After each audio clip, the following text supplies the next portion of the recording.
He's always trying to break you down, to make you sad, to let you in the darkness from the very beginning, when he declared his enmity to mankind.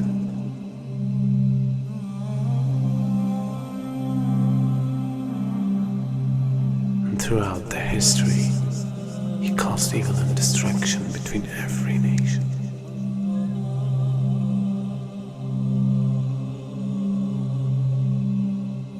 And today, he became much powerful than any time else.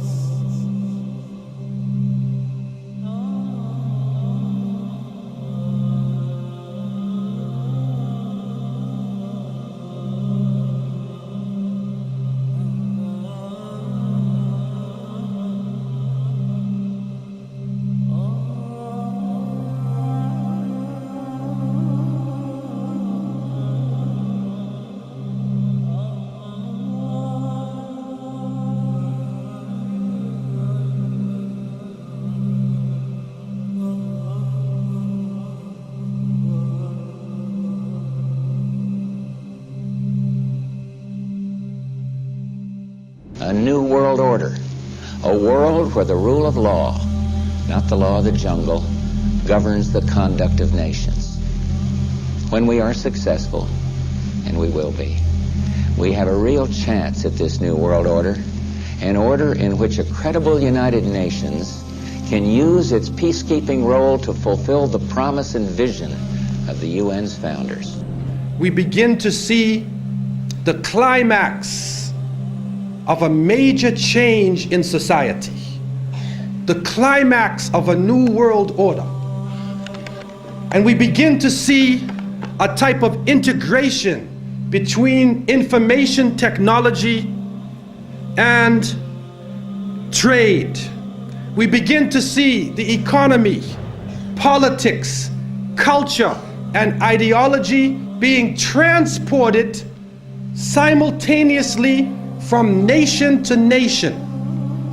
And with this technology, with the ability to transport ideas, the very value systems of people, the way that they eat, what they enjoy to do, how they enjoy recreation, their racial concepts, their culture, their ideology being transported all around the world, a type of globalization. And with this boom in the information technology, and with this major event that takes place, now it comes to a culmination and it starts to reach a high point. And so the innocent people, we look at this and we say, what is going on? What is happening to the world that had so many different varying views, different nations, different ways of approaching things that can complement each other? Now we see politics is stripped of real power, that the economy governs all social exchange. We see that the states serve the financial power structures, that the real power is no longer in the hands of the generals, but the real power now switching to the hands of the people who run the economy, to the banking systems. And then we see that politicians play the role of public relations officers only to control the masses, either by lulling them to sleep or by terrorizing them. And then we see that the masses of the people become helplessly preoccupied. Their lives are now bombarded with a series of cultural events. And these cultural events start to become the most important things in their lives. The World Cup, the Major League Series, the rugby, the cricket, the hockey, the tennis. Whatever the sport may be, we see whole nations coming behind sports. And the national heroes become sporting people. Even in Saudi Arabia, even in our own Muslim countries, the national heroes are now the soccer players. Who kicks the little ball inside of a net? He becomes the hero of the nation when people are dying on the ground. But yet we become preoccupied with this. And it becomes a type of indoctrination happening to us. And with the use of powerful music playing on our emotions, with videos now being taken to the furthest extremes in the planet, people's thinking processes are changing. People are now in love with the superheroes, even confused about their own identity, trying to change themselves, change the color of their hair, change their eyes, change the way they dress, change the way they talk on a global level. And then we see drug addiction reaching a point that humanity has never seen before. And after traveling to over 36 countries, looking at the Muslims and being with them, I have found that in all of the communities that the young people are being confused with drugs. It is pouring into our countries. No matter what form it takes, cocaine, LSD, psychedelic, depressants, put you up, put you down, confuse you, but create a false world and give you a false dependence so that you become dependent on the chemical. You forget about Allah. Your God becomes the pusher. Your God becomes the chemical.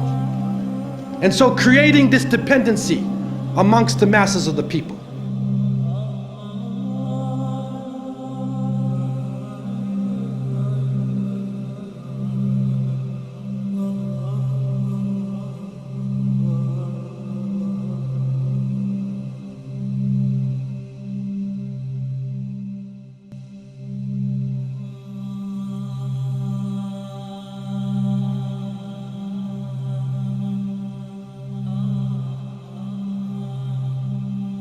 This is a dollar bill, which is the